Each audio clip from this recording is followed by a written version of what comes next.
Deus tem planos para cumprir em nossas vidas. Essa é a mensagem de toda a Bíblia, e é isso mesmo que estamos estudando aqui no Encontro com a Palavra, escrito pelo pastor Dick Woodward e narrado pelo pastor Edson Bruno. Fique atento a mais um programa que o Ministério Cooperativo Internacional leva a você. Com você agora, pastor Edson Bruno.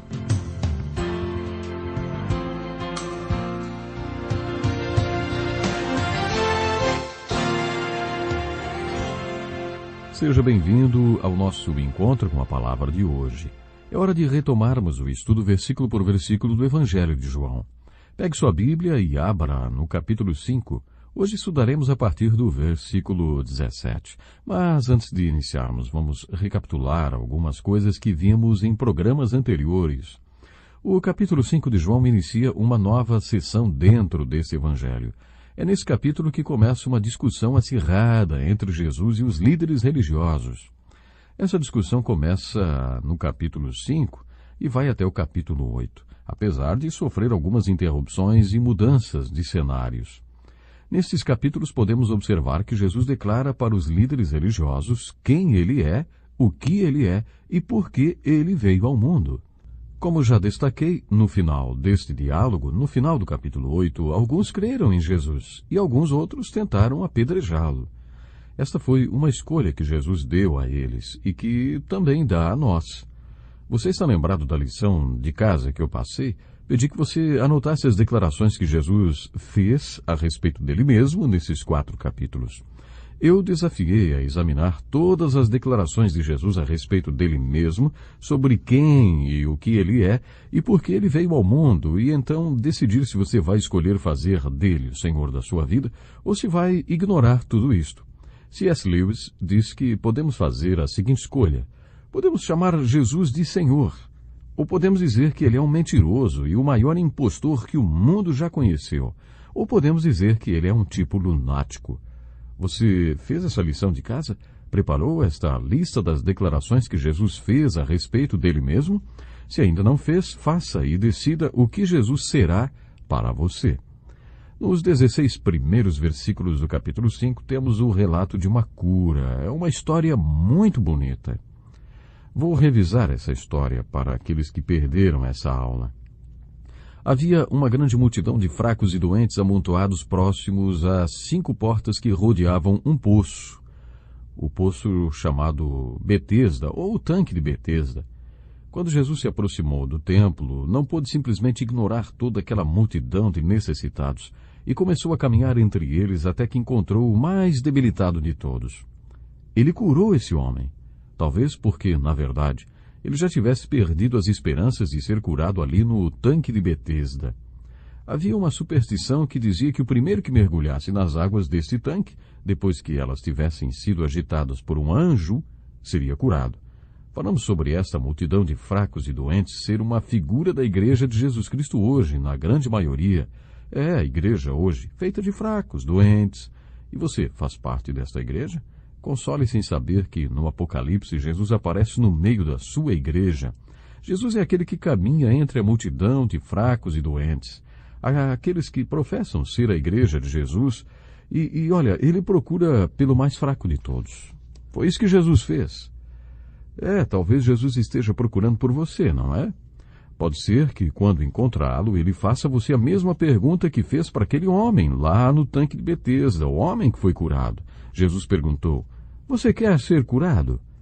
É como se Jesus perguntasse hoje para algumas pessoas, você quer ser uma pessoa plena ou vai se contentar com esta vidinha medíocre que está levando, vivendo apenas um fragmento do que seria uma vida com Cristo? O que aprendemos com o homem do tanque de Betesda é: desista do tanque de Betesda que não cura ninguém, nem traz solução nenhuma para o seu problema, e volte-se para Cristo, que é o único que pode verdadeiramente fazê-lo pleno e completo.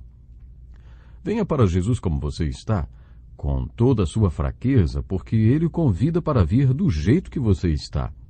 A promessa que milhões têm experimentado é que, se você vier a Ele da forma como está, reconhecendo que Ele é o Cordeiro de Deus, você não será mais o mesmo. Como o apóstolo Paulo afirmou, você pode descobrir que a sua fraqueza é uma oportunidade para que Jesus mostre a força dele, porque a força dele se aperfeiçoa na sua fraqueza. Ele pode fazer de você uma pessoa completa e plena. E aí, como o homem do tanque de Betesda, você pode se tornar uma peça estratégica para o reino de Deus. Seja um daqueles argumentos irrefutáveis de Cristo para o mundo de hoje.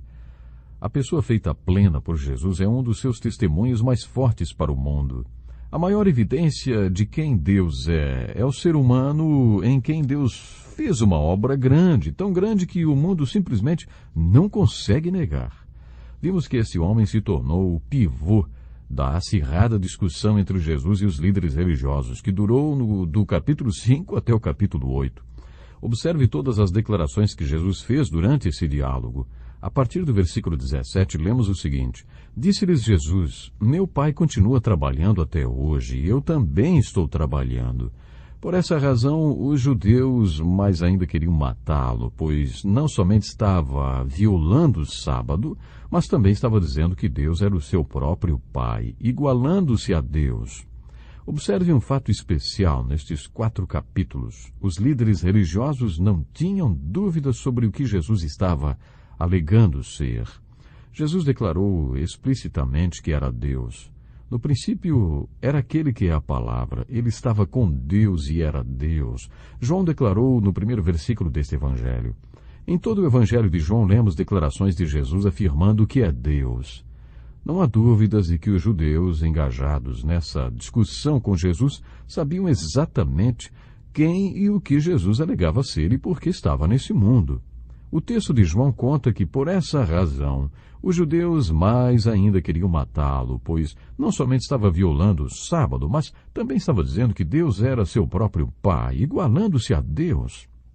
Só que eles esqueceram de um detalhe na declaração que Jesus fez no versículo 17. Jesus realmente chamou Deus de seu Pai e fez mais do que se igualar a Deus. Jesus declarou, meu Pai continua trabalhando até hoje e eu também estou trabalhando.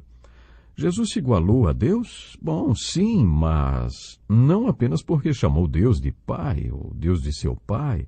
Pense um pouco comigo. Que tipo de argumentação você usaria se quisesse provar que alguém que se alegava ser Deus estava mentindo? O primeiro argumento poderia ser, você pode fazer o que Deus faz? Deus criou os céus e a terra, e você pode fazer isto? Os primeiros versículos do Evangelho de João afirmam que Jesus pôde. Ele foi o Criador de tudo e sem ele nada do que foi feito poderia existir. Outro argumento seria, você pode fazer as obras que Deus faz? Esta foi a primeira declaração de Jesus. Meu Pai continua trabalhando até hoje, e eu também estou trabalhando.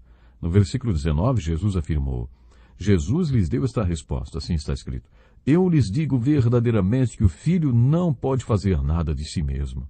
Só pode fazer o que vê o Pai fazer, porque o que o Pai faz, o Filho também faz. Tudo que Deus faz, Jesus também pode fazer. No versículo 20, Jesus continua com as declarações. Pois o Pai ama o Filho e lhe mostra tudo o que faz. Sim, para a admiração de vocês, ele lhe mostrará obras ainda maiores do que estas. No versículo 21, Jesus começa a ser mais específico a respeito de sua obra. Pois, da mesma forma que o Pai ressuscita os mortos e lhes dá vida, o Filho também dá vida a quem Ele quer. Uma das maiores provas do poder de Deus é a ressurreição. O apóstolo Paulo mostrou sua fascinação por isto e sempre enfatizava o poder de ressurreição de Jesus como uma das maiores expressões do poder de Deus. No versículo 21, Jesus também enfocou a ressurreição como base para a sua declaração. É Deus quem ressuscita os mortos e dá ao Filho poder para dar a vida a quem Ele quiser. No versículo 20, Jesus afirmou, o Pai ama o Filho e lhe mostra tudo o que faz. Sim, para a admiração de vocês, Ele lhe mostrará obras ainda maiores do que estas. No capítulo 11, lemos que Jesus ressuscitou um homem chamado Lázaro, provando o que ele afirmou no versículo 21 do capítulo 5. Nos versículos 22 e 23, Jesus declara assim, além disso, o Pai a ninguém julga, mas confiou todo o julgamento ao Filho para que todos honrem o Filho como honram o Pai. Aquele que não honra o Filho também não honra o Pai que o enviou. Esta é uma declaração e tanto. Você acredita que Jesus era Deus? Como acabamos de demonstrar, é impossível ler essas declarações de Jesus sobre ele mesmo, sem concluir que o próprio Jesus Cristo alegou que era e que é Deus. Teologicamente, é vital que você creia na deidade de Jesus Cristo, porque se ele não fosse Deus ao morrer na cruz, você e eu estaríamos perdidos. Se ele não fosse Deus quando morreu por nossos pecados, então ele precisaria de um Salvador para morrer pelos pecados dele. Foi por causa de quem ele era que a morte de Jesus na cruz foi a base de salvação para um mundo cheio de pecadores.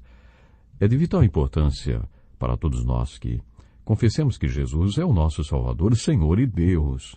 Foi por isso que o Espírito Santo inspirou o apóstolo João a dedicar 4 capítulos inteiros do Evangelho para anunciar a verdade que Jesus, nosso Salvador, era e continua a ser o nosso Deus. Jesus foi explícito ao afirmar que seu objetivo ao escrever este Evangelho foi que seus leitores pudessem crer e ter a vida eterna.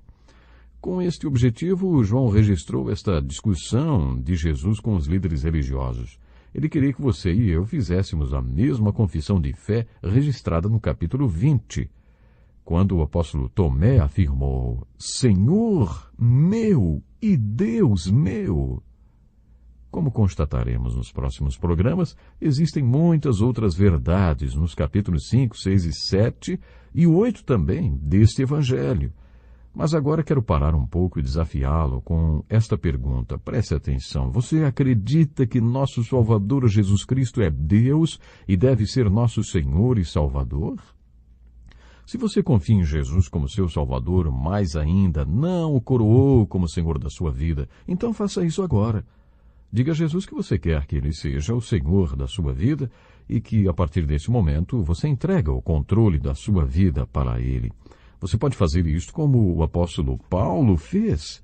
Diga simplesmente: Senhor, o que o Senhor quer que eu faça com o resto da minha vida? Isso significa que você estaria se entregando totalmente para o Senhor Jesus.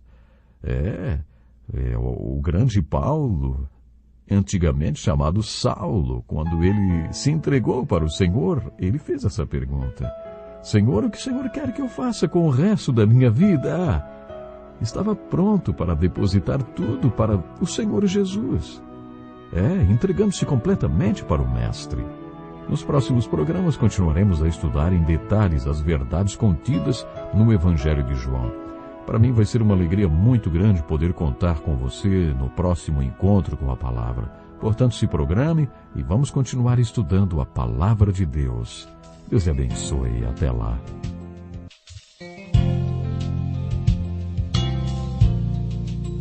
Que lição importantíssima. Obrigado, pastor Edson Bruno. Prezado ouvinte, coloque em prática o que você ouviu aqui. Sem dúvida, sua vida será grandemente abençoada. Este é um estudo escrito pelo Dr. Dick Woodward, na voz do pastor Edson Bruno. Escreva-nos e solicite o material. Nosso endereço é Encontro com a Palavra, Caixa Postal 2011, CEP 89201-970, Joinville, Santa Catarina. Até o nosso próximo encontro com a Palavra.